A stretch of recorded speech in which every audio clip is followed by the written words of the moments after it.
ہماری پنجاب کی حکومت نے ایک بلدیاتی ایکٹ منظور کیا ہے اور اس میں مزید ہارس ٹریڈنگ اور کرپشن اور اپنی مرضی کا پورا سسٹم قبضہ کر کے رکھنا ہے. خاندان کی میراث بنانے کے لیے انہوں نے ایسا نظام بنایا ہے کہ جس میں ایک تو یہ غیر جماعتی بنیاد پر یو سی میں انتخاب ہوگا, 9 کونسلر بنیں گے, پھر ان کے ذریعے سے ریزرو کونسلر, پھر ان کے ذریعے سے چیئرمین وائس چیئرمین یو سی کے. گویا ایک یو سی میں بھی عوام براہ راست اپنا چیئرمین منتخب نہیں کر سکتے. پھر انہوں نے سارا جو بیوروکریسی ہے, جو افسران ہے, جو نوکر شاہی کا نظام ہے, اس کے حوالے پورا سسٹم کیا ہوا ہے. سارے بلدیاتی اداروں پہ قبضہ کیا ہوا ہے, جس کے نتیجے میں لوگوں کو اختیار نہیں ملتا گراس روٹ لیول پر, اور کوئی چیز بھی نہیں بن پاتی. ابھی ہم بلدیاتی انتخابات کے حوالے سے بھی جو ظلم اور زیادتی خاص طور پر یہاں پنجاب میں یہ ایکٹ بنا کر کی گئی ہے, تو وہ بھی اس پر بھی آواز اٹھا رہے ہیں.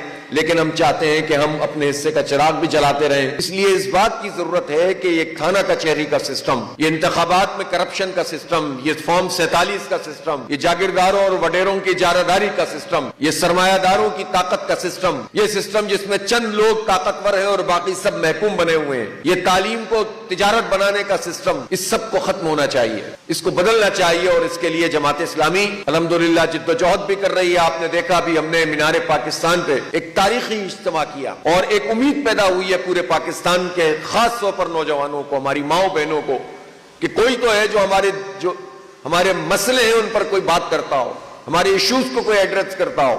الحمدللہ جماعت اسلامی نے اس کام کو کیا ہے.